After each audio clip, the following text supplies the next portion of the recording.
என்னுடைய மாலை வணக்கம். அனைத்து ஊடகம் மற்றும் செய்தி தொடர்பாளர்கள் எல்லாருக்கும் என்னுடைய வணக்கம். நான் உங்ககிட்ட சந்திக்கிறதுக்கு காரணம் உங்களுக்கு என்னங்கிறது ஒரு வீடியோ போட்டேன். இது ஒரு பெரியவர் அவருடைய ஆதங்கத்தை சொல்லியிருக்காரு. இந்த ஆதங்கம் எல்லாருக்குமே இருக்குது. எங்களை மாதிரி புரட்சி தலைவருடைய இரத்தத்தின் இரத்தமான உடன்பிறப்புகளாக இருக்கிற அத்தனை பேருக்குமே அந்த ஒரு ஆதங்கம் இருக்குது. எல்லாரும் ஒத்துமையாக இருக்கணும். தோல்விங்கிறது ஒரு பெரிய விஷயம் கிடையாது. கண்டிப்பாக இப்போது அடுத்த 6 மாதத்தில் முனிசிபல் அந்த மாதிரி எலெக்ஷன்ஸ் வரப்போகுது. அதுக்குள்ளே நம்ம திருப்பி ஃபுல் ஸ்ட்ரெங்த்தில் வரலாம். கேஸாக போட்டு நாளைக்கு ரெட்டையிலே பேன் பண்ணிட்டா திருப்பி அந்த ரெட்டையிலே இல்லாமல் போயிடும். ஏற்கனவே நிறைய தடவை இவர் சொன்ன மாதிரி, பெரியவர் சொன்ன மாதிரி பல முறை கேஸு கோர்ட்டுலாம் போயிருக்கு. அதெல்லாம் தவிர்த்துட்டு தயவு செஞ்சு ஒரு தலைமைன்னு நீங்கள் முடிவு எடுத்து தான் அந்த தேர்தலை சந்தித்தோம். அந்த தேர்தல் சந்தித்த போது நல்ல வாக்கு கண்டிப்பாக என்னமோ ஒரு அலை அடித்தா கூட ஒரு எந்த ஒரு இது இல்லாமல் நம்ம கிட்டத்தட்ட 1.25 கோடிக்கு மேலே எடப்பாடியோ யாரையோ நம்பி ரெட்டையிலைங்கிற ஒரு இதுக்காக போட்டிருக்காங்க. அதனால் எந்த தலைமையை நம்ம ஒத்துக்கிட்டு போனோமோ அந்த தலைமையை நம்ம கண்டினியூ பண்ணால் கண்டிப்பாக ஜனங்களுக்கு ஒரு மாற்றம் தேவைங்கிற போது ஒரு அதிமுகங்கிறது இருக்குங்கிறது ஒரு பலமாக இருக்கும். ரெண்டாவது நம்ம நல்லது செஞ்சால் கண்டிப்பாக வர முடியும். அதை விட்டுட்டு அவசரப்பட்டு ரொம்ப யாருமே கூப்பிடாத போது நீங்களாக போய் அசிங்கப்பட்டு கட்சியும் அசிங்கப்படுத்தி ஒவ்வொருத்தரும், ஏன்னா ஏற்கனவே அம்மா ஜானகி அம்மா ரெட்டப்புறா சேவல் நின்ன போது அம்மா கட்சியை கொடுத்துட்டு திருப்பி எல்லாரும் போய் சேர்ந்த போது ரொம்ப நாள் ஆச்சு அதை ஜெல் ஆகிறதுக்கு. எப்பவுமே ஒரு 2ஆம் பட்சமாகவும் இருந்தது. அதே மாதிரி இவங்க ஜெயலலிதா அம்மா இறந்ததுக்கப்புறம் திருப்பியும் ஒரு பிரச்சனை வந்தபோது ஓபிஎஸ் தனியாக போனார், இவங்க தனியாக போனாங்க. அதெல்லாம் பிரச்சனையாச்சு. அதுக்கப்புறம் ரொம்ப நாள் அந்த இதாகி சரியாச்சு. முடிஞ்ச உடனே ஓபிஎஸ் தன்னுடைய செல்ஃபிஷ்னஸ்க்காக போய் எல்லாரையும் அம்போன்னு விட்டுட்டு அவர் போயிட்டார். அவர் எவ்வளோ முயற்சி பண்ணார், கட்சி ரெட்டையில முடக்கணும்னு அவர் எவ்வளோ முயற்சி பண்ணார். அது நடக்கலை. அதுக்காக ஃபுல் அண்ட் ஃபுல் இந்த சிவி சண்முகம் தான் கோர்ட்டு கேஸ் எல்லாம் போய் போராடி எல்லாம் பண்ணார். ஆனால் இன்றைக்கி அவர் சொல்கிறார் எல்லாரையும் ஒத்துமையாக சேர்த்துங்க, எல்லாரையும் சேருங்க. இந்த ரெட்டையில் ஆக்சுவலாக போன தேர்தல்லையே 21லேயே ஏடிஎம்கே நல்ல சீட்டில் வர வேண்டியது. அது முதலமைச்சராக யார் அறிவிக்கிறதே ரொம்ப லேட் பண்ண வச்சது ஓபிஎஸ். அவர் ரொம்ப நியூசன்ஸாக இருந்து பார்ட்டியை ஸ்ப்ளிட் பண்ணணுங்கிறது தான் அவருடைய எண்ணமாக இருந்தது. அது கடைசியில் அதை உண்மைங்கிறதும் நிரூபிச்சுட்டு அவர் போயிட்டார். இப்போ அதே மாதிரி திருப்பி இந்த சிவி சண்முகம் யாருங்கிறவர் இதுக்கு ஃபுல் அண்ட் ஃபுல் இந்த பார்ட்டியை ரெட்டையிலைக்காக போய் கோர்ட்டு கேஸ் எல்லாம் போனாங்க. வேலுமணி எல்லாம் டெல்லிக்கெல்லாம் போனாங்க.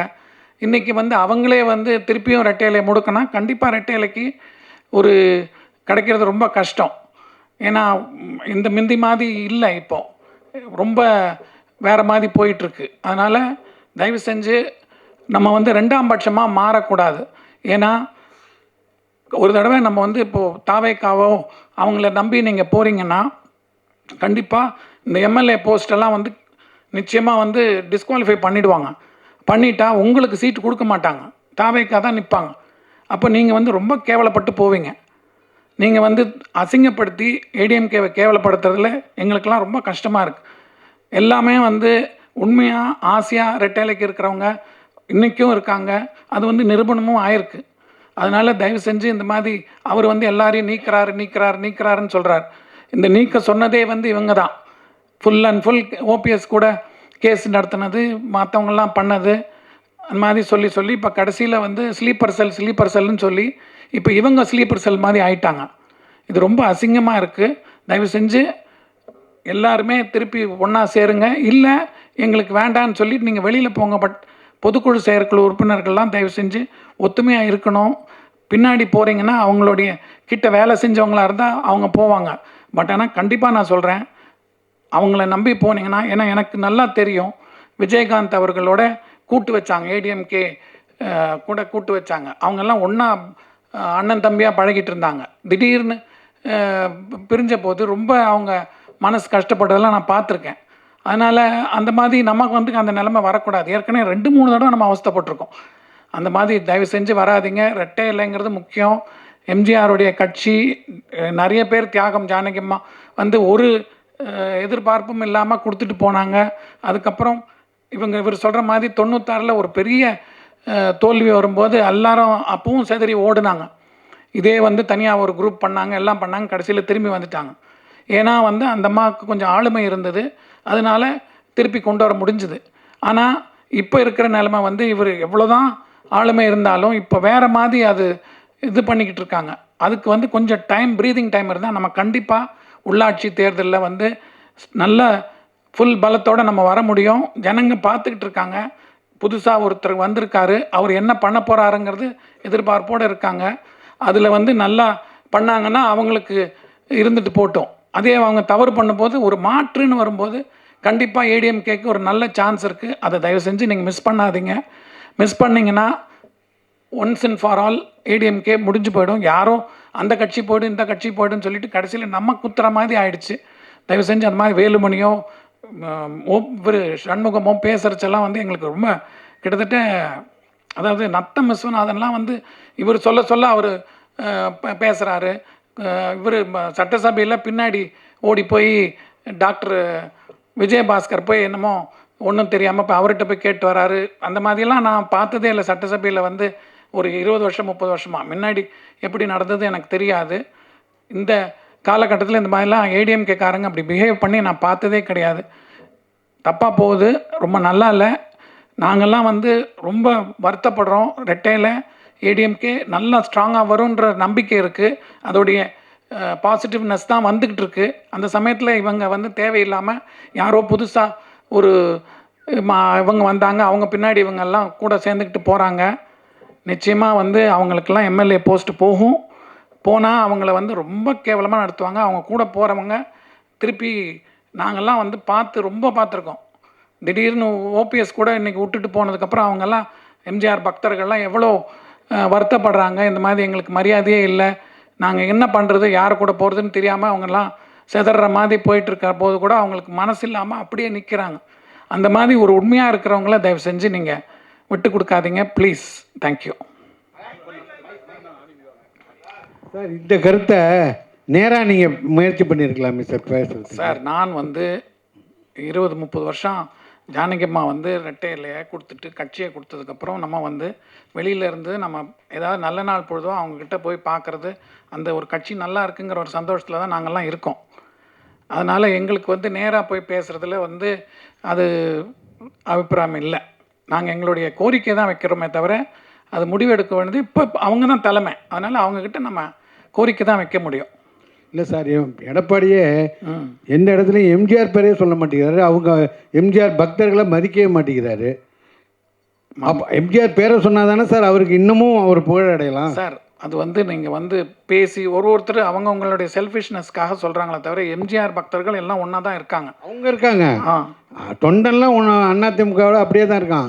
ஆனால் தலைவர் வந்து அவர் பேரை சொல்லி அவர் பேரை சொன்னால் தானே சார் இன்னும் அதிகமாகும் சார். அவங்க முழுக்க எடப்பாடியார் வந்து ஜெயலலிதா அம்மாவுடைய இதில் தான் வந்திருக்காரு. ஏன்னா அவர் அவங்களுடைய ஆளுமையை தான் பார்த்துருக்காரு. அவங்க இது பண்ணி தான் பண்ணியிருக்காங்க. அவங்க எப்படி போர்ட்ரேட் பண்ணியிருக்காங்களோ அந்த மாதிரி தான் இவரும் பண்ணுறாரு. ஆனால் எம்ஜிஆரை வந்து அவர் மதிக்காமல் இல்லை. ஜானகி அம்மாவுக்கே 100ஆண்டு விழா வந்து ரொம்ப சிறப்பாக எடுத்து பண்ணாங்க. அதனால் அது மாதிரி மதிக்கலைங்கிறதுக்கு மீடியாவில் வந்து எப்பவுமே ஒரு இது பண்ணும்போது தன்னை வந்து அடுத்த லெவலுக்கு போர்ட்ரேட் பண்ணும்போது கொஞ்சம் இதாக தான் இருக்குமே தவிர, பட் உண்மையிலேயே நல்ல பாசத்தோடு தான் எங்கேயாவது ஒரு இதாக நல்ல நாள் பொழுதாக இருந்தால் அவங்கள போய் மீட் பண்ணுறதுக்கோ இல்லை அவங்க ஆசையாக பேசுகிறதுக்கோ ஒரு எம்ஜிஆர் மேலே ஒரு மரியாதை வச்சு தான் இருக்காங்க. சரி சார், இதுக்கு பின்னாடி பிஜேபி இருக்குதுன்னு நினைக்கிறீங்களா சார்? இது வந்து நம்மளுக்குள்ளே தான் குத்திக்கிறோமே தவிர, நீங்கள் இத்தனை வருஷமாக இவங்க வேலுமணியோ நத்தம் விஸ்வநாதனோ இவங்கெல்லாம் வந்து பெரிய அரசியலில் இருக்காங்க. அவங்களுக்கு தான் மண்டையில் மசாலா வேணுமே தவிர இன்னொருத்தர் மேலே நீங்கள் குறை சொல்கிறதுல ஒன்றுமே கிடையாது.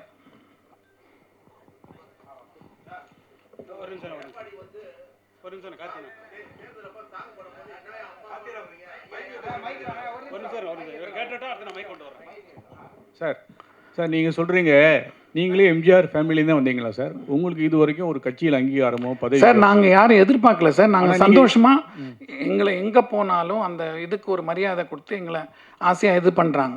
ரெட்டை இலை இருக்குது, கட்சி இருக்குது. நான்லாம் வந்து சின்ன வயசில் எங்கள் அப்பா வந்து அண்ணா டிஎம்கே ஆஃபீஸில் வந்து கல்யாண மண்டபம் வச்சுருந்தார், சத்யா கல்யாண மண்டபம்னு. அந்த கல்யாண மண்டபத்தில் ஓடி விளையாடினவன் தான். ஒவ்வொரு இதுவும் மீட்டிங் நடக்கும்போதெல்லாம் பார்த்தவன் தான். அதாவது இப்போது இப்போ ஸ்பீக்கராக இருக்கார்ல ஜேசிடி பிரபாகரன், அவரெல்லாம் வந்து ஜானகிம்மா சாவர வரைக்கும் கரெக்டாக கேக்கெல்லாம் வந்து கொடுத்தாரு. அவர் முதல்ல நிற்கும்போது அவர் கால் ஃப்ராக்சர் ஆகி கீழ்பாக் ஹாஸ்பிட்டலில் இருந்தார். அப்போ அப்பா கூப்பிட்டு போய் இந்த பையன் நல்ல பையன், நல்லா வருவான், அவனை என்கரேஜ் பண்ணணுன்ட்டு அப்பா வந்து எக்ஸ்ட்ராவாக இப்போ தேர்தல் அப்பாவுக்கு வந்து ஒரு அண்ணா நகரில் வந்து ஹாண்டே நிற்கிறாங்க, இவர் வந்து வெள்ளிவாக்கத்தில் நிற்கிறாங்க. அப்போது இவருக்கு ஹாண்டேக்கு ஒர்க் பண்ணும்போது அவருக்கு எக்ஸ்ட்ரா ஒர்க் பண்ணுறதுக்கு அவருக்கும் அப்பா போய் எக்ஸ்ட்ராவாக பைசாலாம் கொடுத்து நல்லா பண்ணுங்கள், கேம்பெயின் பண்ணுங்கன்னு சொல்லி அப்பா வந்து என்கரேஜ் பண்ணார். அந்த மாதிரி அதனால அவங்கெல்லாம் இன்னும் பழைய ஆளுங்கள்லாம் இதாக இருக்காங்க. ஏன்னா எம்ஜிஆர் பீரியட்லேயே வந்து 80ல் தோற்ற போது மொடக்குறிச்சி சுப்பலக்ஷ்மி, நாஞ்சில் மனோகரன்லாம் வெளியில் போனாங்க. அந்த மாதிரி ஒவ்வொரு தடவையும் இதில் போவாங்க. ஏன்னா உங்களுக்கு தெரியும் விஸ்வநாதன், ஒரத்தநாடு, அவரும் எல்லாருமே 4 பேர் இருந்தாங்க. அவங்க அப்புறம் வைகோ கிட்ட போனாங்க. அதெல்லாம் நடந்தது கட்சியில், அது மாதிரி நடக்கும். சார் நீங்கள் உங்கள் கட்சிக்காரங்க தான் சொல்லுதாங்க, சிவி சண்முகம், வேலுமணி சார்லாம். இது வந்து உடைக்கிறது வந்து ஆளுங்கட்சியா இல்லையா? அவங்க ஆசை காமிக்காங்களா? வேறு ஏதாவது குதிரை பேரம்லாம் நடந்திருக்கா? உங்களுக்கு தெரிஞ்சிருக்குமா? அதை ஏன் நீங்கள் சொல்ல மாட்டேங்கிங்க? சார் உங்களுக்கு தான் தெரியும் என்ன நடக்குதுன்னு, மீடியாவுக்கு தான் தெரியும் குதிரை பேரத்தை பற்றிலாம். நாங்கள் வந்து பொதுவாக ஒரு நிகழ்வுகளை பார்க்குறோம், ஒரு சிலர்கிட்ட நாங்கள் என்னென்னு கேட்டு தெரிஞ்சுக்கிறோமே தவிர இந்த பேரம் பேசுகிறதெல்லாம் வந்து எங்களுக்கு தெரியாது. எங்களுக்கு தெரிஞ்சதெல்லாம் வந்து என்ன பண்ணுறாங்க கட்சியில் வந்து இவங்க எப்படி ரெட்டையில உடைக்கிறதுக்கு தெரிஞ்சே, அதாவது ஏற்கனவே இந்த மாதிரி நடந்து ரெட்டையில பேன் பண்ணி ஜானகிம்மா கொடுத்ததுக்கப்புறம் தான் வந்து இந்த ரெட்டையில வருது. அப்போ டிஎன் சேஷன் இருக்கார். நான் முதல் நாள் ஜானகிம்மாவுக்கு ஆதரவு கொடுக்குறதா பூட்டா சிங் கிட்ட போய் ஜானகிம்மா கேட்குறாங்க, ஆதரவு கொடுக்குறதாலாம் காங்கிரஸ் எல்லாம் சொல்லிவிட்டு மூப்பனார் ஐயா வந்து நம்ம தனியாக நிற்போங்கிற மாதிரி ஏதோ ஒரு ஐடியா கொடுக்க, இவங்க வந்து லாஸ்ட் மூமெண்ட்டில் ஒன்றுபட்ட அதிமுகவுக்கு ஆதரவு கொடுப்போன்னு சொல்லிட்டு இது பண்ணுறாங்க. அந்த சமயத்தில் ஆர்எம் வீரப்பன் அவர்கள் வந்து இவங்க கருணாநிதி அவர்களை போய் பார்க்குறாங்க. பார்க்கும்போது அவர் என்ன சொல்கிறார், நான் வந்து இந்த மாதிரி இது சப்போர்ட் பண்ண முடியாது, வேறு எதாவது பண்ணுவோன்னு சொல்லிவிட்டு அவங்க அப்ஸ்டெயின் பண்ணுறாங்க. அப்போது அந்த மெஜாரிட்டியில் ஜானகிம்மா ஃப்ளோரில் வின் பண்ணுறாங்க. வின் பண்ணிவிட்டு கூட இவங்க என்ன பண்ணாங்க, சட்ட ஒழுங்குன்னு சொல்லி காங்கிரஸ் வந்து நிறைய அது எல்லாம் எந்த இதாக இருந்தாலும் உங்களுக்கு நல்லா தெரியும். அப்போ யாரை பார்த்தாலும் டிஸ்மிஸ் பண்ணிவிட்டு அடிக்கடி எலெக்ஷன் வைப்பாங்க.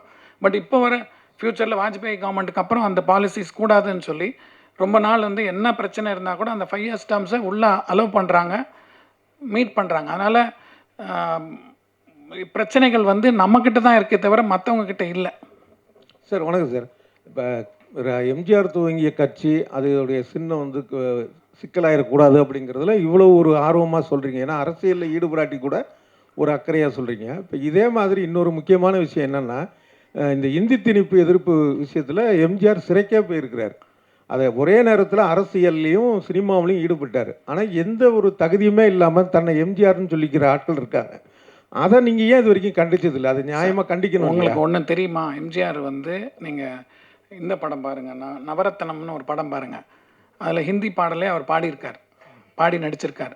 அதனால் வந்து ஒரு மொழி வந்து தெரிஞ்சுக்கிறது தப்பு கிடையாது. திணிப்பு சொல்கிறேன், திணிப்பு தமிழ்நாட்டில் வந்து அந்த திணிப்பு கிடையாது. ஏன்னா இவங்க வந்த போதே ஏடிஎம்கே ஆட்சி இருக்கும்போதே அது வந்து ஸ்ட்ரிக்டாக தான் ஃபாலோ பண்ணாங்க, திணிப்பு கொடுக்கல. அதனால் இவங்க அது வச்சு தான் அரசியல் இத்தனை வருஷம் நடத்திட்டு இருக்காங்க. அது வந்து இன்னைக்கு ஒரு பொருட்டே கிடையாது. இல்லை, என்னுடைய கேள்வி உங்களுக்கு சரியாக கன்வே ஆகலன்னு நினைக்கிறேன். நான் கேட்ட கேள்வியுடைய அர்த்தம் என்னன்னா, எம்ஜிஆர் அரசியல் சினிமா ரெண்டுத்துலையும் ஒரே நேரத்தில் கோல வச்சினார். சினிமாலையும் தைரியமாக தான் சார்ந்த கட்சியை வெளிப்படுத்தினார். போராட்டங்கள்லையும் வந்து ஒரு சில விஷயங்கள் ஈடுபட்டிருக்காரு. ஆனால் எந்த தகுதியுமே இல்லாத சில பேர் தன்னை எம்ஜிஆரோட ஒப்பிட்டுக்கிறாங்க. அரசியலுக்குலாம் வந்து அடுத்த எம்ஜிஆர் நான்னு. அதை நீங்கள் ஏன் வந்து அதையும் நீங்கள் வந்து ஒரு இது கருத்தை தெரிவிச்சிருக்கணும்ல? இப்போது ஒருத்தர் சினிமாக்குள்ளே வராங்கன்னா தன்னை வந்து ரஜினி, கமலா நினச்சிக்கிறவங்க எல்லாருமே. அது மாதிரி எம்ஜிஆருங்கிறது ஒரு பெரிய ஆளுமை. அதனால் எல்லாருக்குமே தன்னை வந்து எம்ஜிஆராக நினைக்கணுங்கிறதா. நீங்கள் பழைய விஷயங்கள் பார்த்துருக்கீங்க. ஏதாவது ஒரு தர்மம் பண்ணால் கூட எம்ஜிஆர் வாழ்கன்னு தான் சொல்லுவாங்க. எம்ஜிஆர் தான் மனசில் ஜனங்க இன்னும் நினச்சிட்ருக்காங்க. அதனால் யார் எம்ஜிஆரை பற்றி சொன்னாலும் அது எம்ஜிஆருக்கு தான் பெருமை. அப்புறம் இன்னொரு விஷயம், இப்போ எம்ஜிஆருடைய இறுதி சடங்கப்ப ஜெயலலிதாவை வந்து அந்த வண்டி வாகனத்திலேருந்து கீழே தள்ளி விட்டாருன்னு ஒரு விஷயம் உங்கள் மேலே உண்டு. அது என்னன்னா, நீங்கள் நினச்சது வந்து எம்ஜிஆருக்கு அப்புறம் ஜெயலலிதா வேண்டாம், வேற ஒருத்தர் வரணுங்கிறதோட ஒரு அர்த்தமாக அதை வச்சுக்கலாம். ஆனால் சொல்லி முடிச்சுக்கிறேன். ஆனால் உங்களுடைய அந்த எண்ணம் ஈடேறலை. அதே மாதிரி அதுக்கப்புறம் பார்த்தீங்கன்னா ஜெயலலிதா அடையாளம் காட்டியது ஓபிஎஸ்க்கு தான் சொன்னீங்க. உங்களுடைய அந்த எண்ணமும் நிறைவேறலை. அதாவது நீங்கள் ஒரு நோக்கத்தில் சொல்லியிருக்கலாம், அதை நான் குறை சொல்லலை. ஆனால் தொடர்ந்து உங்களுடைய அந்த ஒரு எதிர்பார்ப்பு எல்லாமே அது எதிர்மறையாக தான் நடந்துகிட்ருக்கு. இப்போ எடப்பாடி பழனிசாமி பக்கம் நிற்கணும், கட்சி ஒற்றுமையாக இருக்கணுங்கிற அர்த்தத்தில் சொல்கிறீங்க. இதுவாவது நடக்குங்கிற ஒரு எண்ணம் இருக்கா உங்களுக்கு? அதாவது நான் வந்து 1967 பிறந்தேன். எனக்கு எம்ஜிஆர் இறந்து போகும்போது வயசு 20. அப்போ வந்து எங்களுக்கெல்லாம் வந்து அவர் வாழ்ந்திருக்கோம். அவர் வந்து எங்களை ஒவ்வொரு நல்ல நாட்களும் எங்கே ஃபங்க்ஷன் போனாலும் எங்களை கூப்பிட்டு போவார். எங்கள் மேலே பாசமாக இருந்தார். எதுவாக இருந்தாலும் அவருக்கு தெரியாமல் எதுவுமே செய்ய மாட்டோம். அவருடைய ஆசையாகவே இருப்போம். இது வந்து நீங்கள் அன்னைக்கு பிரச்சனை என்ன நடந்ததுன்னா, அந்த அம்மா வந்து நானே வந்து நக்கீரன் செகண்ட் இஷ்யூவில் பாருங்கள், என்னோடய பேட்டி இருக்கும். என்ன நான் அது வந்து எனக்கும் அந்த அம்மாவுக்கும் அரசியலோ எதுவுமே கிடையாது. என்ன ஒரு சாதாரண அந்த வீட்டில் ஒரு குடும்பத்தில் எங்கள் மாமா அவர் வந்து இறந்து போகிறாரு. அவர் வந்து ஒரு கௌரவமாக பண்ணுற சமயத்தில் இவங்க ஏறி மிதிக்கும் போது அதை வந்து நாங்கள் சின்ன பையன். அப்போது ஐ வாஸ் ஒன்லி 20 years. அப்போது என்னுடைய கோவத்தை நான் வெளிப்பாடு காண்றேன். அதுக்கப்புறம் வந்து அந்த பிரச்சனை அதோட முடிஞ்சு போயிடுது. என்ன அதுக்கு அவங்களும் அந்த ஒரு 2-3 வருஷம் அந்த ப்ராப்ளம் இருந்து அதோட அவங்களும் மறந்துட்டாங்க. நான் இது பண்ணிட்டாங்க. ஜானகிம்மா இறந்த போது கூட முதல் ஆளாக அவங்க தான் வந்தாங்க தோட்டத்துக்கு. வந்தபோது கூட நானும் அவங்களும் ஒன்றா தான் நின்றுட்டு இருந்தோம். வந்து பார்த்துட்டு தான் போனாங்க. அதனால் அவங்களுக்கும் எனக்கும் பிரச்சனையே கிடையாது. என்ன அது வந்து சொல்லிகிட்டே வராங்க. அதே மாதிரி ஓபிஎஸ் வந்து எனக்கு வந்து அந்த சமயத்தில் யாருமே தெரியாது. கட்சியில் எடப்பாடிங்கிற ஒரு உருவமே எங்களுக்கு தெரியாது. என்ன அப்போது இந்த ஓபிஎஸ் வந்து 2 தடவை 3 தடவை அவங்க சான்ஸ் கொடுத்துருக்காங்க. அதனால் அவர் கண்டினியூ ஆகட்டுமே, அவர் சிஎம்மாக இருக்கார், அப்படி கண்டினியூ ஆகட்டுமேங்கிறது தான் ஆதரவு கொடுத்தோம். அதுக்கப்புறம் அவருக்கே எதிர்ப்பாக ஈரோடு தேர்தலெல்லாம் நானே பேசியிருக்கேன். இந்த மாதிரி கட்சியை உடைக்கிறவங்களாம் எங்களுக்கு வேண்டாம் தான் சொல்லியிருக்கோமே தவிர, நாங்கள் வந்து இவர் வரக்கூடாது அவர் வரக்கூடாது நாங்கள் நினைக்கல. எங்களுக்கு வந்து ரெட்டையில் இருக்கணும், கட்சி இருக்கணும், கட்சி ஒத்துமையாக இருக்கணும். அந்த எம்ஜிஆருடைய ஃபோர்ஸஸ் வந்து இன்னும் ஆசையாக இருக்காங்க. நல்லது செய்யுங்க, யார் வேணால் வாங்க, அவ்வளோதான். சார், அரசியலில் உங்கள் கருத்தை சொன்னீங்க. சினிமாவை பொறுத்த வரைக்கும் உங்களோட அடுத்த கட்ட திட்டம் என்ன? நான் வந்து I am now going to be 59 years நடந்துகிட்ருக்கு. ஏதாவது சான்ஸ் தானாக வந்தால் நானே பண்ணுவேனே தவிர, நான் வந்து முடிஞ்ச வரைக்கும் போகிறதில்ல. ஏன்னா எங்களுக்கு வந்து அந்த ஃபேமிலி பேக்ரவுண்ட்னா உங்களுக்கு சினிமா பற்றி தெரியும். போனோடனே என்ன சார் ஏதாவது ஃபைனான்ஸ் பண்ணுறீங்களா, படம் எடுக்கிறீங்களா, ஃபஸ்ட்டு போடும்போது நம்மளை போட்டுருவாங்க. அதுக்கப்புறம் படம் வந்து பெரிய கம்பெனியாக இருந்தால் அது மூவ் ஆகும். நம்மளை வந்து ரொம்ப நாளுக்கு அப்புறம் தேடி வரும்போது, சின்ன கம்பெனிஸ் வரும்போது நம்மளை ஃபைனான்ஸ் பண்ணுறியான்னு சொல்லி ஃபோர்ஸ் பண்ணுவாங்க. அப்போ நமக்கே அந்த ப்ரெஷர் வரும். அதனால் நான் வந்தால் செய்வேன், இல்லைன்னா நான் செய்ய மாட்டேன்.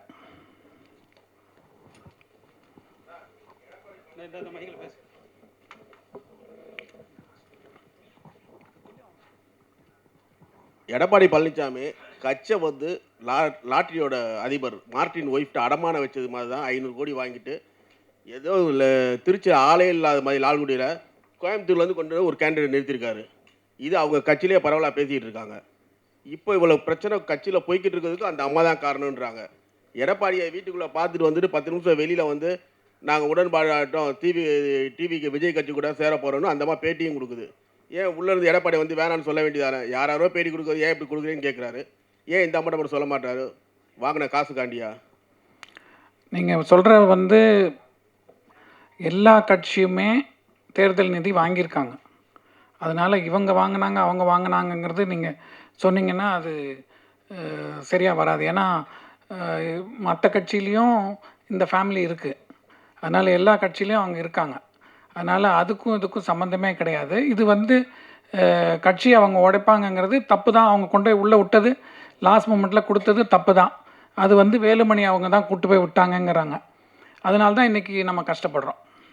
சரி, எடப்பாடி வந்து கட்சியில் ரொம்ப நல்லவர், அவருக்கு கொடுக்கலாம்னு சொல்கிறீங்க. நல்லவர் நான் சொல்லலை, நல்லவர் நான் சொல்ல வரல. அவர் வந்து இந்த தேர்தலுக்கு அந்த முந்தின 4 தேர்தல்ல வருஷம் முதல்ல அவர் வரும்போது, அவர் ஆட்சியில் அமரும்போது அவர் மெஜாரிட்டியோடு தான் இருந்தார்.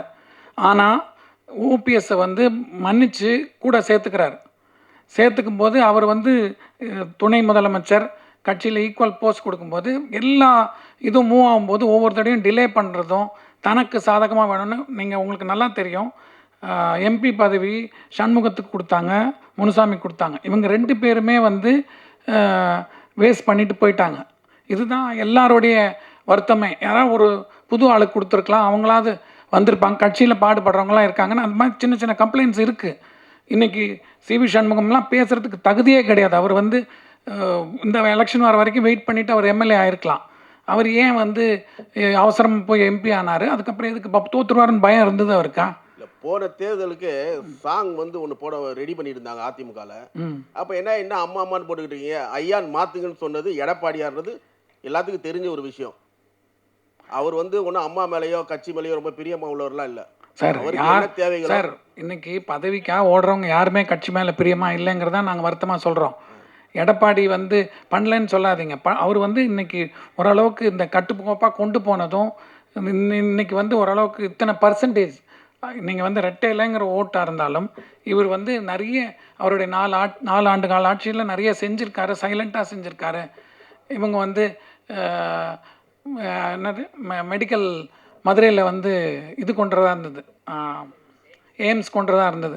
அதெல்லாம் வந்து இவங்க கொண்டு வந்துட போகிறாங்கன்னு செங்கலை தூக்கி சுற்றுனாங்க. அதெல்லாம் விட இவர் எக்கச்சக்கமாக கவர்மெண்ட் ஹாஸ்பிட்டல்ஸு என்னென்னமோ பண்ணார், ரிசர்வேஷன்ஸ் கொடுத்தாரு. அதனால் கவர்மெண்ட் ஸ்கூல்ஸில் மெடிக்கல் இதெல்லாம் வராங்க. அதெல்லாம் பார்த்துட்டு நாங்கள் அவரே கண்டினியூ பண்ணால் கொஞ்சம் ஸ்ட்ராங்காக இருக்கும். ஏன்னா உங்களுக்கு பழைய இதில் வந்து அமாவாசை பௌர்ணமி ஆனால் மந்திரி பதவியெல்லாம் போய்கிட்டு இருந்தது. அதெல்லாம் இல்லாமல் ஓரளவுக்கு ஸ்ட்ராங்காக கொண்டு போகிறது ஒரு பெரிய விஷயம். அதெல்லாம் அவர் பண்ணனால எனக்கு தனிப்பட்ட முறையில் எடப்பாடிங்கிற ஒரு முதலமைச்சர் ஆனதுக்கப்புறம் தான் தெரியும். எடப்பாடிங்கிறது யாருமே தெரியாது. அதுக்கப்புறமும் எடப்பாடிக்கிட்ட நான் வந்து ஒரு 2 தடவை 3 தடவை ஏதாவது வீட்டு ஃபங்க்ஷனாக இருந்தால் இன்விடேஷன் கொடுக்க போயிருப்பேன், இல்லை நியூ இயர்க்கு ஒரு தடவை போயிருக்கேன், அவ்வளோதான். அதுக்கப்புறம் அவருக்கும் எனக்கு சம்மந்தமே கிடையாது. எதுக்காக சொல்கிறேன்னா, ஒரு கட்சியை காப்பாற்றிட்டு போகிறாங்க. ஒவ்வொரு தடவையும் ஒவ்வொருத்தருக்கும் ஒரு செல்ஃபிஷ்னஸ் இருக்கும். அதனால் தப்பாக சொல்லுவாங்களே தவிர ஒரு தலைமைன்னு நம்ம ஏற்றுக்கிட்டோம், அது கண்டினியூ ஆகணும். அதுக்கப்புறமா நீங்கள் முடிவு பண்ணுங்கள். இப்போ நம்ம வந்து அடுத்த தேர்தலோ வரும்போதும் நம்ம கட்சியை இருக்குன்னு நிரூபிக்கணும். அதனால தான் நாங்கள் சப்போர்ட் பண்ணுறோமே தவிர இவர் நல்லவர் அவர் நல்லவர் நான் சொல்ல வரல. இல்லை சார், கண்டினியூவான ஓகே.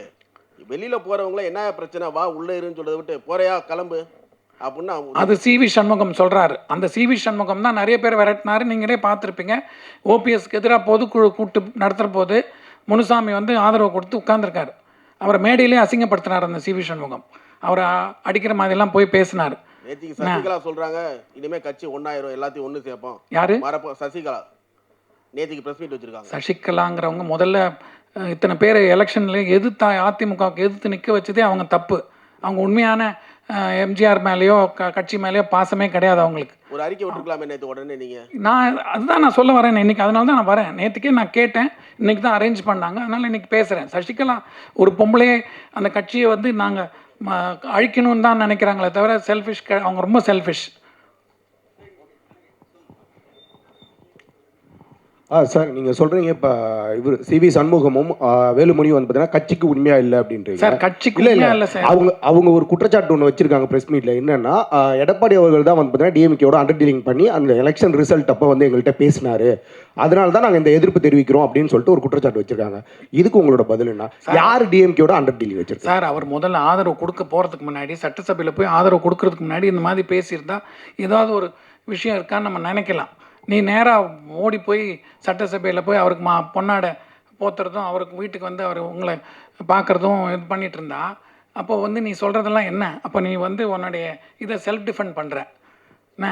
அதனால் அவர் முதல்ல அதை சொல்லிவிட்டு அப்புறமா போய் ஆதரவு கொடுத்துருக்கணுமே தவிர நேராக போய் அவர் வீட்டில் இவர் போகிறாரு, இவங்க சொல்கிற மாதிரி என்னென்னமோ போகுது, அதுக்கப்புறம் இவர் போய் பொன்னாடை போத்துறாரு. அதுக்கு பண்ணுறதுக்கு அவர் சொல்கிறதுல என்ன டிஃபென்ஸ் இருக்குது? அது இல்லாமல் அவங்க சொல்கிறாங்க அவருக்கு பவர் இல்லை, இவருக்கு பவர் இல்லை, பழைய டேட் போட்டு கையெழுத்து போட்டு இவங்க பேசிக்கிட்டு இருக்காங்க. சார், இப்போது இத்தனை பேர் பிரிஞ்சு போனாங்கல்ல, இப்போ ஏடிஎம்கேலேருந்து போனாங்க இல்லையா, ம். அவங்க ஒருத்தரை கூட நீங்கள் பார்த்தோ இல்லை வேறு விதமாவோ பேசவே இல்லையா? இப்போ நீங்கள் இவ்வளோ விஷயம் பேசுகிறீங்கல்ல, அதை நீங்கள் ஒருத்தரை கூட ட்ரை பண்ணி பார்த்து பேசவோ சொல்லவோ சார் ட்ரை பண்ணலையா? எனக்கு வந்து பழைய முத்துசாமி ஐயா இருக்காங்க, ஜேசிடி பிரபாகரன் சார் இருக்காங்க, அதுக்கப்புறம் ஓபிஎஸ் கிட்டேயே நிறைய தடவை பேசியிருக்கேன் நான். எல்லாருக்கிட்டையும் நம்ம வந்து அரசியல் வந்து அவங்ககிட்ட பேசும்போது அவங்களுடைய நிலைப்பாடை சொல்லுவாங்க. அது நமக்கு ஒத்து வராத போது நம்ம அவங்ககிட்ட போய் அதை வற்புறுத்த முடியாது. அப்போ ஏன் இப்போ இப்போ இப்போ இப்போ அதே விஷயம் தானே இப்போ எங்ககிட்ட நீங்கள் இதை வந்து ப்ரெஸ்ஸில் சொல்லும் போதும் அதே விஷயம் தானே? அதே விஷயந்தான். பட் இப்போ இருக்கிற சுச்சுவேஷன் வந்து ரெட்டையிலேயே முடக்கணுங்கிற லெவலுக்கு அவங்க பிஹேவ் பண்ணிட்டு இருக்கிறது தான் எங்களுக்கு கஷ்டமாக இருக்குது. இது நீங்கள் கட்சியை விட்டு போங்க. ஓகே, நீங்கள் தயவு செஞ்சு நீங்கள் கட்சியை விட்டு போங்க. உங்களுக்கு உங்களால் போய் ஓட்டு கேட்க முடியும், ஜெயிக்க முடியும்னா போங்க. ஏன்னா உங்களோட எம்எல்ஏ போஸ்ட் போயிடுச்சுன்னா நீங்கள் உங்களை யாருமே திரும்பி பார்க்க மாட்டாங்க. நாளைக்கு நீங்கள் தோற்றிங்கன்னா அவங்க ஜெயிச்சுட்டு போகிறாங்க, அவங்க கண்டினியூ பண்ண போகிறாங்க, நீங்கள் வந்து ரோட்டில் விட போடுவீங்க. அந்த மாதிரி நிறைய நடந்திருக்கு. அதனால் அவங்களுடைய தப்பு அவங்களே தான் உணரணும். இது வந்து பொதுப்படையாக அந்த பொதுக்குழு உறுப்பினர்கள் செயற்குழு உறுப்பினர்களை வந்து கன்ஃபியூஸ் ஆகி அங்கேயும் இங்கேயும் போயிடக்கூடாதுங்கிறதுனால ரெட்டையில் பேண்ட் ஆகிடுச்சுன்னா உங்களுக்கு அந்த பொதுக்குழுங்கிறதே மரியாதை இல்லாமல் போயிடும். அதை வந்து கெடுத்துக்காதீங்க. இன்றைக்கி நம்ம ஸ்ட்ராங்காக இருக்கணும். யார் போகிறாங்கன்னு நினைக்கிறாங்களோ அவங்க ரிசைன் பண்ணிவிட்டு போங்க, நீங்கள் வெளியில் போயிடுங்க. உங்களுக்கு அதை ஆதரவு வந்து இபிஎஸ்க்கா இல்லை வெளியில் போனோம்? எனக்கு வந்து ரெட்டையில் நிற்கணும், கட்சி இருக்கணும். இன்றைக்கி யார் பொதுக்குழுவில் பொதுச் செயலாளராக நீங்கள் எல்லாம் சேர்ந்து யார் தங்கமணி இவர் வெளியே போனவங்க எல்லாரும் வெளியே போனவங்கன்னா எலெக்ஷனுக்கு முன்னாடி என்ன இருந்தது, யார் வந்து கையெழுத்து போட்டாங்க உனக்கு எம்எல்ஏ சீட்டுக்கு கேண்டிடேட்டாக நிற்கிறதுக்கு, அந்த இது நம்ம அடுத்த ஒரு 6 மாதத்துக்கு நம்ம என்ன நடக்குது, இப்போ ரூலிங் பார்ட்டி என்ன பண்ண போகிறாங்கங்கிறத பார்க்குற வரைக்குமாவது நம்ம ஒத்துமையாக இருக்கணும். உங்களோட காண்டாக்ட் பர்சன் ஒருத்தவங்க யாராவது இருக்காங்களா அங்கே? உங்களுக்குன்னு ஒரு காண்டாக்ட் பர்சன் இருப்பாங்கல்ல, யாருமே இல்லையா? ஒருத்தர் கூட இல்லையா? எனக்கு எல்லாருமே காண்டாக்ட் பர்சன் சார். எல்லா கட்சியிலும் எல்லாருமே இப்போ இருக்காங்க. நேரில் பார்த்து ஒரு விஷயத்தை கன்வே பண்ண முடியாத விஷயத்த இப்போ ப்ரெஸ்ல சொல்லி பொதுப்படையாக ஒரு விஷயத்த சார், சொல்லி இது நான் சொல்கிறது வந்து வரும் நீங்கள் எதிர்பார்க்குறீங்க? எனக்கு வந்து எல்லாமே எம்ஜிஆருடைய பக்தர்கள்லாம் வந்து கட்சி ஒத்துமையாக இருக்கணும்னு விரும்புகிறாங்க. பொதுக்குழு செயற்குழு உறுப்பினர்கள் வந்து யாரை பொதுச் செயலாளரை இப்போ தேர்ந்தெடுத்திருக்காங்களோ அவங்களுக்கு கூட இருக்கணும். இல்லைன்னா நம்ம கட்சி இனிமேல் once and for all finish வரத்துக்கு சான்ஸே கிடையாது. இதை வந்து அவங்க தப்பு பண்ணாங்கன்னா நீங்கள் முடிஞ்சு போச்சு. அப்போ நீங்கள் போகிறது வந்து ஏதோ அந்த 5 நிமிஷம் உங்களுக்கு கிடைக்கிற சுகத்துக்காக போகிறீங்கிற மாதிரி தான். அதுக்கப்புறம் பின்னாடி லைஃப் லாங் அந்த ஏடிஎம்கேங்கிறதே உங்களால் தான் டிஸ்ட்ராய் ஆகிடுச்சுங்கிறத சாபம் வரமும். அது பண்ணாதீங்க, வேண்டாம். இத்தனை வருஷம் இல்லாமல் இப்போ திடீர்னு நீங்கள் இது மாதிரி வந்து சார் இன்றைக்கி தான் தேர்தல் முடிஞ்சது, இப்போ தான் அந்த பிரச்சனை வருது. பிரச்சனை வரும்போது தான் நாங்கள் பேச முடியும். வணக்கம் சார். இப்போ அந்த வாக்கெடுப்பில் வாக்கு எண்ணிக்கை நடந்துகிட்டு இருந்த நேரத்தில் இப்போ தாவேக்கு கொஞ்சம் கூடுதல் இடம் வர்ற நேரத்தில் முதலாக சொன்ன டிவியில் வந்து ஒருவேளை வந்து அதிமுக சார்பில் எடப்பாடியும் பாமகவும் அதிமுக கூட்டணி ஆட்சி அமைச்சு திமுக வந்து வெளியிலேருந்து ஆதரவு தர்றதுக்கு கூட ஒரு வாய்ப்பு வரலாம்னு அதுக்கப்புறம் சில தொலைக்காட்சிகளும் இதை சொன்னேன். ஆனால் அதற்கான முயற்சிகள்லாம் நடந்ததாக ஒரு பேச்சு இப்போ இருக்குது. சிவி சண்முகம் கூட சொல்லியிருக்கிறாரு. அப்படி நடந்திருந்தால் நீங்கள் ஆதரிச்சிருப்பீங்களா? திமுக ஆதரவோடு அதிமுக அரசு அமைகிற மாதிரியானது நடந்திருந்தால் நீங்கள் அதை ஆதரிச்சிருப்பீங்களா? அதிமுகங்கிறது வந்து நான் சின்ன வயசுலேருந்தே வந்து எங்களுக்கு கருணாநிதி அப்படிங்கிற ஒரு பிம்பம் வந்து பிடிக்கவே பிடிக்காது. என்ன, எங்கள் அப்பாவெல்லாம் அவர் ரொம்ப ஆசையாக எந்த காலத்துலேயுமே எங்கள் அப்பா பேர் சொல்லி கூப்பிடுவார், மணின்னு சொல்லுவார். அவர் ஜானகியம்மா இறந்ததுக்கப்புறம் அவர் முதலமைச்சர் ஆகும்போது எங்கள் அப்பாவை எல்லா ஃபங்க்ஷனுக்கும் கூப்பிடுவார். எங்கள் அப்பா மேலே பாசமாக இருப்பார், எல்லாமே இருக்கும். இருந்தால் கூட நான் வந்து எங்களுக்கு சின்ன வயசுலேருந்தே எங்களுக்கு ஒரு இது என்னென்னா இதுதான் அப்படிங்கிற மனசில் இருப்போம். கண்டிப்பாக வந்து அவங்கக்கிட்ட எல்லாருக்கிட்டையும் எனக்கு ஃப்ரெண்ட்ஷிப் இருக்குது. எல்லாருமே என்கிட்ட ஆசையாக பேசுவாங்க, நானும் எல்லாருக்கிட்டையும் பேசுவேன். பட் ஆனால் கடைசியில் போய் நிற்கிறது வந்து ரெட்டைலைக்கு தான். இப்போ எம்ஜிஆர் இருந்தப்போ இருந்த அதிமுக இப்போ இல்லை, கருணாநிதி இருந்தப்போ இருந்த திமுக இப்போ இல்லை. அடுத்தடுத்த மனிதர்கள் வந்துட்டாங்க, சின்னம் கட்சி இதெல்லாம் தாண்டி. அப்போ இன்னும் அந்த மாதிரியான ஒரு முரண்பாடு இல்லை ஒரு பகை உணர்வு தேவையா? பகை உணர்வு தேவையாங்கிறது வந்து இந்த 5 வருஷம் அவங்க திமுக ஆட்சி நடந்திருக்கு. அப்போது வந்து ஏடிஎம்கேங்கிறது வந்து ஒரு எதிர்கட்சியாக செயல்பட்டுருக்காங்க. என்ன, அதனால் ஒவ்வொருத்தரும் அந்த பழைய 72 கட்சியில் இருக்கிறவங்கலாம் எவ்வளோ கஷ்டப்பட்டாங்கங்கிறது எங்களுக்கு கண்கூட நானே பார்த்துருக்கேன். அதனால் எங்களோட மைண்ட் செட் வந்து எப்பவுமே வந்து உங்களுக்கு நல்லா தெரியும். சுலோச்சனா சம்பத் அம்மா வந்து நாங்கள்லாம் ஜானகி அம்மா கூட டெய்லி ஒரு நாள் விட்டு ஒரு நாள் வந்து எம்ஜிஆர் இறந்ததுக்கப்புறம் அவங்க கூட வந்து வீட்டில் பாய் போட்டு கீழே படுத்திருப்பாங்க. நாங்கள் என்ன இவ்வளோ பெரிய ஆள். அவங்க தான் வந்து அவங்க வீட்டுக்காரர் தான் வந்து டிஎம்கேக்கு வந்து முதல்ல இதாக வர வேண்டியவர்.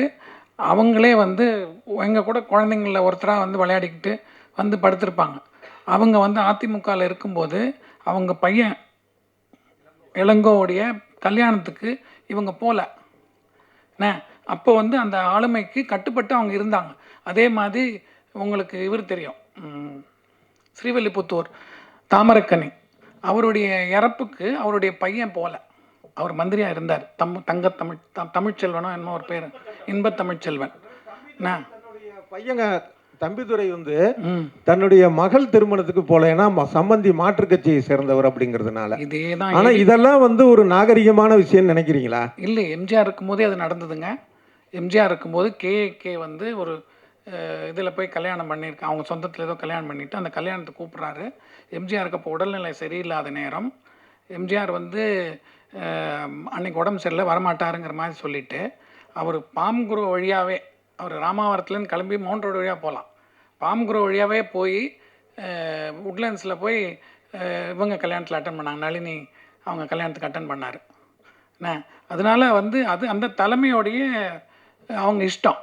அது நம்ம ஒன்றும் சொல்ல முடியாது. சார், சிவி சண்முகம் சாரை வந்து முதலமைச்சர் ஸ்டாலின் சார் பார்க்கறதுக்கு முன்னாடி ஒரு சோஃபா ஒன்று போச்சு. அது பெருசாக பேசும் பொருளாக தான் எல்லாருமே சொல்கிறாங்க. நானும் உங்களை மாதிரி இல்லை சார், நான் சொல்லிடுறேன். சோஃபா ஒன்று போச்சு. அது வந்து உதயநிதி ஸ்டாலினும் வந்து குறிப்பிட்டு சொன்னார். ஸோ வந்து காசுக்காக விலை போயிட்டாங்களா எல்லாருமே? சார் அது எனக்கு தெரியல சார். திருமாவளவன் அவர் வீட்டில் கூட அவர் பார்க்க வராரு. வரும்போது மழை கொட்டுது. அந்த அவசரத்தில் கூட சோஃபா உள்ளே போயிட்டு இருந்தது. அதெல்லாம் நாங்கள்லாம் பார்த்து சிரித்தோம். நாங்கள் உங்களை மாதிரி நாங்களும் பப்ளிக்கில் பார்த்து கமெண்ட் அடிக்கலாமே தவிர எல்லார் வீட்டுக்கும் சோஃபா போகிறது நாங்களும் பார்த்தோம், நாங்களும் சிரித்தோம். அது வந்து என்ன ஒரிஜினல் போச்சா டூப்ளிகேட் போய் இன்றைக்கி டிவியில் பார்த்துருக்கும்போது திருமாவளவன் ஐயா சொல்கிறாங்க, நான் முன்னாடியே ஆர்டர் பண்ணேன், அது அந்த நேரத்தில் உள்ளே போந்தது, நீங்கள் டிவியை பார்க்கலாம், அதுதான் சொன்னாங்க. அதனால் இது வந்து நான் உங்களை மாதிரி ஊடகம் மூலமாக பார்க்குறது தான் சார். இப்போ வந்து எடப்பாடியார் வந்து எல்லாத்துக்கும் அட்ஜஸ்ட் பண்ணிட்டு போகிற ஆள், சரிங்களா? யார் என்ன சொன்னாலும் கேட்டுக்கிற ஆள். ஆனால் வந்து ஆளுமை ஜாஸ்தி, சரிங்களா? இது மாதிரி ஒரு விஷயத்தில் வந்து வரும்போது அவரை வந்து இவ்வளோ நெருக்கடி கொடுத்து சரியா தவறா? கண்டிப்பாக தவறுங்க. எல்லாருமே நாங்கள் ஏடிஎம்கேங்கிறது ஒரு சாலிடான பார்ட்டி, அதுக்கு ஒரு லீடர்னு ஒருத்தர் செலக்ட் பண்ணியாச்சு. அது வந்து நம்ம இப்போ இந்த இக்கட்டான நிலைமையில் நம்ம ஸ்ட்ராங்காக நின்னா தான் அந்த பார்ட்டிக்கு வந்து ஒரு எல்லாருமே உங்களுக்கு நல்லா தெரியும், ஒரு மாற்று வேணும்னா ஏடிஎம்கே தான். அந்த மாற்றுக்கு ஒரு தலைமை இருந்துக்கிட்டு இருக்கும்போது அது ஒரு சப்போர்ட் பண்ணி போகணும். எல்லாருமே கண்டினியூஸாக எடப்பாடியே வந்து இன்னொரு 50 வருஷம் இருப்பாரோ இல்லை அவர் உயிரோடு இருப்பாரோங்கிறது கூட தெரியாது. அவருக்கும் உடம்பு வயசாகிடுச்சு, எல்லாம் நடந்துகிட்ருக்கு. அதனால் அடுத்த தலைமை வரும், அதுபோது அதுக்கேற்ற மாதிரி நம்ம பிளெண்ட் ஆகி போவோம். இன்றைக்கி இந்த சுச்சுவேஷனில் கொலாப்ஸ் பண்ணுறதுல நல்லா இல்லைங்கிறதுனால தான் நாங்கள் வரோம். சார், இப்போ வந்து டிவிகேக்கு சப்போர்ட் பண்ணுறாங்க சிவி சண்முகம், சரிங்களா? இன்னும் 5 வருட காலத்துக்கு பிறகு அதிமுக ஒரு கட்சி இருக்குமா இருக்காதா? ஏன்னா இப்போ வந்து இவங்க டோட்டலாக பிரிஞ்சு போயிட்டாங்கன்னா அடுத்த வந்து சார் அவங்களே ஜெயிக்க மாட்டாங்க சார், அவங்களே காணாமல் போயிடுவாங்க. சிவி சண்முகம்ங்கிறது அவருடைய உண்மை கலர். அவர் எம்பி போஸ்டர் ரிசைன் பண்ணுறாரு, எம்எல்ஏ இது பண்ணுறாரு, அவரே காணாமல் போயிடுவார்.